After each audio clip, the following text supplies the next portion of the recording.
बिस्मिल्लाहिर्रहमानिर्रहीम। अस्सलाम वालेकुम नाज़रीन, आप यूट्यूब चैनल देख रहे हैं। मैं इमरान खान हूँ। एक तो लोधरा में साबिक वज़ीर-ए-आज़म इमरान खान साहब ने जो जलसा किया है, ये जो ज़िमनी इंतखाबात हो रहे हैं उनके ऐसा लगता है सारे जलसों का रिकॉर्ड टूट गया है। बहुत बड़ी तादाद में लोग आए। इससे पहले बारिशों में उन्होंने जलसे किए, साहिवाल में, शेखुपुरा में, दूसरी जगह पे। तो बारिशों के बावजूद खेतों में पानी में से गुजर के लोग आए हैं और कीचड़ के अंदर खड़े होकर लोगों ने पहली दफ़ा पाकिस्तान की तारीख में जलसे अटेंड किए हैं। तो ये जो फ़र्क है ना, ये बहुत बड़ा है और मसला इस फ़र्क का है। जो पब्लिक की परसेप्शन नज़र आ रही है या लोगों का जो झुकाव नज़र आ रहा है, वो पाकिस्तान तहरीक-ए-इंसाफ की जानिब इतना वाज़े और इतना ज़्यादा है कि छोटी मोटी धांधली से हमज़ा शहबाज ये इलेक्शन जीत नहीं पाएंगे। यानी मरीम नवाज़ साहबा उधर से कंपेन चला रही हैं और उनकी कंपेन एक एवरेज कंपेन है। और हम देखते हैं कि जहाँ पे उनका जलसा होता है लोगों की शमूलियत उतनी नहीं होती। फिर वो रात को जलसा करते हैं जानबूझकर ताकि रोशनी में पोल ना खुले। फिर ना सिर्फ रात को जलसा करते हैं, उसके अलावा बहुत छोटी और महदूद जगहों पे जलसा करते हैं। जैसा कि चीचा वतनी का जलसा था, मेरी वहाँ पे 2 कैमरामैन से बात हुई जो हमारे चैनल से गए हुए थे। मैंने उनसे पूछा सिचुएशन बताओ। उन्होंने कहा जी बहुत महदूद और छोटा जलसा है और यही लोग कवर कर रहे हैं जो मुख्तलिफ कैमरामैन मुख्तलिफ जलसों को। तो मैंने जब इनसे पूछा, उन्होंने कहा जी ज़मीन आसमान का फ़र्क है और आप ये समझ लें 20-80 का फ़र्क है जलसों के अंदर। अगर 80 बंदे एक तरफ है तो 20 बंदे एक तरफ हैं। फिर लोगों की एंगेजमेंट बहुत ज़्यादा है। यहाँ सरकारी वसाइल इस्तेमाल किए जा रहे हैं, पटवारी और पुलिस और पता नहीं कौन कौन से महकमे इस्तेमाल करके बंदे इकट्ठे किए जाते हैं, पूरा ज़िला इकट्ठा किया जाता है। और उधर इमरान खान साहब जो हैं सिर्फ उस हल्के का इलेक्शन कर रहे होते हैं। तो सिचुएशन बड़ी डिफ़िकल्ट है PMLN के लिए या लोटों के लिए कि वो इलेक्शन कैसे जीतें। छोटी मोटी धांधली से काम नहीं चलेगा, छोटी मोटी 2 नंबरी से काम नहीं चलेगा। यहाँ पे झुर्लू फेरना पड़ेगा।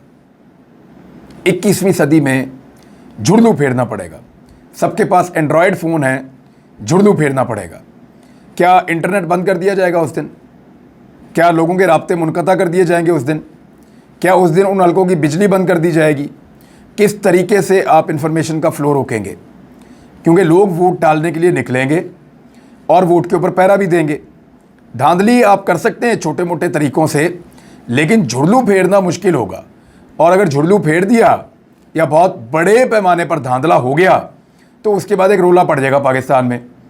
और धांधली अगर करेगी सूबाई हुकूमत या वफाकी हुकूमत तो इल्ज़ामात पाकिस्तान के इदारों तक के ऊपर लगेंगे। ये मैं आपको फिर बता रहा हूँ और बड़ी क्लियर बात बता रहा हूँ कि क्योंकि जो कुछ ये हुकूमत करती है उसका इल्ज़ाम पाकिस्तान के इदारों के ऊपर भी लगता है। लिहाजा जब भी ये हुकूमत बड़ा खुल खुलाकर धांधली करेगी, अपनी एडमिनिस्ट्रेटिव पावर को यूज़ करेगी, अपने सरकारी वसाइल को इस्तेमाल करेगी, सरकारी ताकत को इस्तेमाल करेगी, पुलिस और महकमों को इस्तेमाल करेगी, तो जो ये धांधला करेंगे उसका मलबा जाकर पाकिस्तान के इदारों पर भी गिरेगा, ताकतवर शख्सियात के ऊपर गिरेगा और उनको मज़ीद शर्मिंदगी का सामना इस इम्पोर्टेड हुकूमत की वजह से करना पड़ेगा। इतना आसान ये सारा कुछ नहीं रहेगा, लेकिन ये करने की तैयारी की जा रही है। वरना ये 1 साइडेड इलेक्शन है। 2 सीटों से ज़्यादा लोटे इलेक्शन नहीं जीत सकते। घर से निकलना मुश्किल है, इलेक्शन कैसे जीतेंगे? मैं आपको एक बड़ी ज़बरदस्त मुझे एक कोटेशन किसी ने भेजी है, मैं आपको पढ़ के सुनाता हूँ। कन्फ्यूशियस ने कहा था 2500 साल पहले, और उनसे किसी ने सवाल किया कि जो मिसाली हुकूमत होती है उसकी कौन सी अहम चीज़ें होती हैं। तो उन्होंने कहा 3 चीज़ें, 3 इक़दार जो हैं वो बड़ी अहम होती हैं एक मिसाली हुकूमत की। पूछा गया कौन सी? तो पहली उन्होंने कहा कि दिफा, दूसरी उसने कहा कि खुराक की फराहमी, और तीसरी उसने कहा कि अवाम का हुक्मरानों के ऊपर एतमाद। ये 2500 साल पहले कन्फ्यूशियस ने कहा था। तो अब जब उससे पूछा गया कि इनमें से अगर तीनों में से एक चीज़ निकालनी हो तो कौन सी निकालें कि काम चल जाए, उन्होंने कहा दिफा को निकाल दो, खुराक को और अवाम के हुक्मरानों के ऊपर एतमाद को, इन चीज़ों को रहने दो। उन्होंने कहा अगर एक और चीज़ निकाल दें और सिर्फ एक चीज़ के ऊपर मिसाली हुकूमत चलानी हो तो उन्होंने कहा कि अवाम का हुक्मरानों के ऊपर एतमाद। यानी अगर ये ख़त्म हो जाए तो फिर कुछ भी बाकी नहीं बचता। कन्फ्यूशियस ने अपने जवाबात में ये वजाहत दी थी कि अगर अवाम हुक्मरानों पर एतमाद करती हो तो कोई उन्हें ना तो गुलाम बना सकता है और ना ही वो भूखे मर सकते हैं, वरना दोनों चीज़ों का कोई फ़ायदा नहीं होता। अब ज़रा इसको गौर से सुने आप। अगर अवाम को अपने हुक्मरानों के ऊपर एतमाद हो तो उनके पास दिफाई ताकत ना भी हो तो कोई उन्हें ग़ुलाम नहीं बना सकता। अगर अवाम का अपने हुक्मरानों के ऊपर एतमाद हो तो वो मिलकर कोई ना कोई ऐसा रास्ता बना लेते हैं कि वो भूखे भी नहीं मरते। लेकिन ये एतमाद होना ज़रूरी है। आप सब अपने आप से सवाल पूछिए कि इस वक्त जो पाकिस्तान में इम्पोर्टेड हुकूमत मौजूद है, क्या उस हुकूमत पे पाकिस्तानियों को एतमाद है या पाकिस्तानी उसके ऊपर एतबार करते हैं? उन्होंने जिस तरह के टीके लगाए हैं महंगाई के, या जिस तरह का इनको तबाही फेरी है पाकिस्तानियों के साथ, जिस तरह इनको फैंटी लगाई है, घरों के अंदर घुसे हैं। यानी एहसन इकबाल वाली वो वीडियो का एक मामला चल रहा था। मैं इससे पहले कि आपको इमरान खान साहब ने जलसे में क्या कहा वो बताऊं, मैं ज़रा वीडियो के मामले पे आपको एक चीज़ बता देता हूं कि एहसन इकबाल साहब कह रहे थे कि चोर चोर, डाकू डाकू, ये सारा कुछ जो है वो इमरान खान ने लोगों को सिखाया और उनको ख़राब कर दिया। नौजवानों को, नई नस्ल को इमरान खान ने ख़राब कर दिया। वो हमें देखते ही चोर चोर, डाकू डाकू कहते हैं। आपकी पार्टी में बहुत सारे लोग हैं जिनको देखकर वो चोर और डाकू नहीं कहते, लेकिन बहुत सारे लोग हैं जिनको देखकर वो चोर और डाकू कहते हैं। यानी मियां नवाज शरीफ साहब लंदन में जब निकलते हैं बाहर, कोई ना कोई चोर की आवाज़ लगा देता है, कोई ना कोई डाकू की आवाज़ लगा देता है। सलमान शहबाज जब निकलते हैं कोई ना कोई चोर या डाकू की आवाज़ लगा देता है। आप खुद चले जाएं जहाँ पे लंदन में, यूरोप में, किसी मुल्क में, आप जर्मनी में, फ्रांस में, किसी भी एक मुल्क के अंदर जाके आप निकलें बाहर, सड़कों के ऊपर आप घूमें, लोग आपको चोर और डाकू की आवाज़ें लगाएंगे। तो ये वहाँ पे आप क्यों नहीं रोकते? यहाँ पे आप क्यों ज़बरदस्ती करते हैं? अब उस फैमिली ने कहा जी हमारे साथ कोई ज़बरदस्ती नहीं हुई, लेकिन क्या एक अंधे को भी समझ आती है कि जिन्होंने आकर माफ़ी मांगी है वो अब टीवी पर आकर कहेंगे कि जी हमने माफ़ी इसलिए मांगी कि हमारे साथ ज़्यादती और ज़बरदस्ती की गई थी। कुछ लोगों का ये मानना है, मोहित पीरज़ादा साहब ने ये कहा भी और एक ट्वीट किया उन्होंने कि इसमें शायद आईबी को और पुलिस को इस्तेमाल किया गया है और दबाव डाला गया उस फैमिली के ऊपर कि वो जाएँ और जाकर एहसन इकबाल से माफ़ी मांगें। अब एहसन इकबाल साहब की असल वीडियो अब सामने आई है और जो सारा किया कराया था उसके ऊपर पानी फिर गया। वो बन गए थे बहुत बड़े फ़िलासफ़र और वो बहुत बड़े अरस्तू बन गए थे और उन्होंने ये कहना शुरू कर दिया था कि हम तो बहुत अच्छे लोग हैं, हमने तो दिल से माफ़ कर दिया था, हम तो कोई ऐसा सख्त लफ्ज़ बोलते भी नहीं हैं। ये तो इमरान खान की तरबियत है कि चोर और डाकू को। तो एहसन इकबाल साहब का अपना एक जुमला उनके सामने आकर खड़ा हो गया और ये वीडियो अब निकली है, पहले नहीं थी। एहसन इकबाल ने उस जुमले में क्या कहा? उन्होंने कहा कि इमरान खान नवाज शरीफ की जूती के भी बराबर नहीं है। यानी आपको कोई चोर कहे तो बहुत बुरी बात है, आप एक पार्टी के लीडर को कहें कि वो दूसरे आदमी की जूती के बराबर नहीं है तो ये बहुत अच्छी बात है। तो एहसन इकबाल साहब का जुमला आप सुन लें और फिर आप मुनाफकत देख लें। सुनिए आप। इमरान खान जो है ना नवाज शरीफ की जूती के बराबर नहीं। तो ये आपने ये जुमला सुन लिया, आपको आइडिया हो गया कि एहसन इकबाल साहब क्या कह रहे थे, जहाँ से ये लड़ाई शुरू होती है। बहरहाल इसके अंदर अब जितना आप जाएंगे उतना गंद उछलेगा और ये PMLN का पुराना वतीरा है। ये सबको गाली देते हैं और जब कोई इनको जवाब देता है तो ये कहते हैं कि ये बहुत गालियां देता है। इमरान खान साहब ने लोधरा में कहा कि मुल्क पर 2 डाकू आए हैं, एक जरदारी है और दूसरा शरीफ खानदान है। कराची में बारिश हुई है, कौम की तवज्जो कराची पर दिलाने लगा हूँ। कराची पाकिस्तान का माशी दारुल हुकूमत है। 14 साल से डाकू वहाँ बैठा है, शहर खंडर बन गया है। उस्मान बुज़दार ने लाहौर में ज़ेरे ज़मीन टैंक बनाए, बारिश का पानी अब खड़ा नहीं होता और ये ठीक बात है। शहबाज शरीफ के दौर में आपको याद है लंबे बूट, शहबाज शरीफ साहब छतरी लेके लंबे बूट पहन के आ जाते थे और नीचे उंगली करके कैमरामैन को कहते थे नीचे फुटेज बनाओ, नीचे पैरों से ऊपर तक आनी चाहिए। हमजा शहबाज भी यही करते थे, लंबे बूट पहन लेते थे। तो ये दोनों बाप बेटा लंबे बूट पहन के आ जाते हैं शहर के अंदर और इन्होंने बड़ी मौजें की। इन्होंने शहर में पानी खड़ा होता था, ये जाके लंबे बूट पहन के एंजॉय करते थे। लेकिन उस्मान बुज़दार आए, उन्होंने लंबे बूट नहीं पहने, उन्होंने ज़मीन के नीचे टैंकर्स बनाने शुरू किए, बड़े बड़े पानी के वाटर टैंक्स। अब बारिश होती है तो पानी जाके उनके अंदर जमा हो जाता है। इस तरह लाहौर में पानी उस तरह इकट्ठा नहीं होता जैसे माजी में इकट्ठा हुआ करता था। इसकी बात इमरान खान साहब कह रहे हैं। जरदारी और मुराद अली शाह के खिलाफ मुकदमात तैयार थे। सिंध हुकूमत का पैसा चोरी करके दुबई जाता है। उन्होंने कभी नहीं सोचा था कि कराची में बारिश के पानी के लिए कुछ करना है। जब तक जरदारी डाकू सिंध पर काबिज है, सूबा तरक्की नहीं कर सकता। और फिर उन्होंने एहसन इकबाल के बारे में कहा कि अरस्तू कहता है कि करप्शन होती है, हक और सच के साथ खड़े होना चाहिए। जिनके पास ताकत थी वो चोरी को इतना बुरा नहीं समझते थे। इमरान खान साहब ने दोबारा शिकवा किया है ताकतवर हलकों से। कभी वो माशरा ऊपर नहीं जा सकता जो बुराई के साथ हो। कौन सी ताकत थी जो आसिफ जरदारी को सज़ा दिलाने से रोकती थी? उन्होंने कहा जी मेरे खिलाफ महंगाई की मुहिम चलाई गई थी। महंगाई पर सारा वक्त मुहिम चलाने वालों ने आते ही अपने करप्शन के केसेस ख़त्म किए। मौजूदा हुकूमत ने आते ही 1100 अरब रुपए के केसेस ख़त्म करवाए और उसका डाका पाकिस्तान की तारीख में इतना बड़ा पहले कभी नहीं पड़ा। नैब कवानीन तरामीम के ज़रिए ख़त्म करके अपने मुकदमात ख़त्म करवा दिए। महंगाई 2 महीनों में बुलंद तरीन सतह पर पहुंच गई।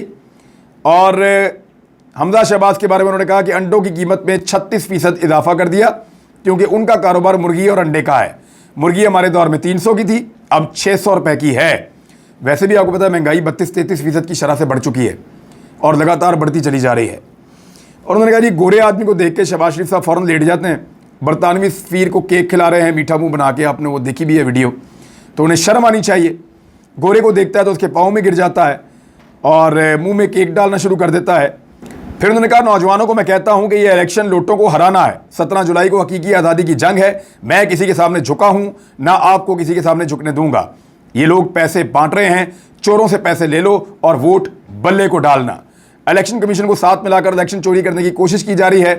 चीफ इलेक्शन कमिश्नर हमजा और मरियम के कदमों में बैठा हुआ है। मिस्टर एक्स को सब जानते हैं। ज़िमनी इलेक्शन में लोटों को शिकस्त देनी है। इलेक्शन के दौरान नौजवानों घर घर जाकर आपने अवाम को बताना है कि यह जहाद है। फिर इमरान खान साहब ने खदशे का इजहार किया कि कौम का हाल श्रीलंका वाला होने जा रहा है। इंपोर्टेड हुकूमत ने आते ही बिजली 35 रुपये फी यूनिट कर दी है। चेरी ब्लॉसम कहता है कि मैं भीख तो नहीं मांगने आया मगर मजबूरी है। शहबाज शरीफ इसका भाई और जरदारी तुम बेशर्म हो। बेशर्मो तुम एक अजीम मुल्क के गीदड़ लीडर हो। कायदे आज़म एक आज़ाद और खुददार इंसान थे। ये दो खानदान अरबपति खरबपति बन गए, मुल्क मकरूज हो गया। इन्होंने गैस की कीमत 45% बढ़ा दी है। उन्होंने डीजल की कीमत 130 रुपये बढ़ा दी है। घी 22 रुपये और पेट्रोल 100 रुपये लीटर बढ़ा दिया है।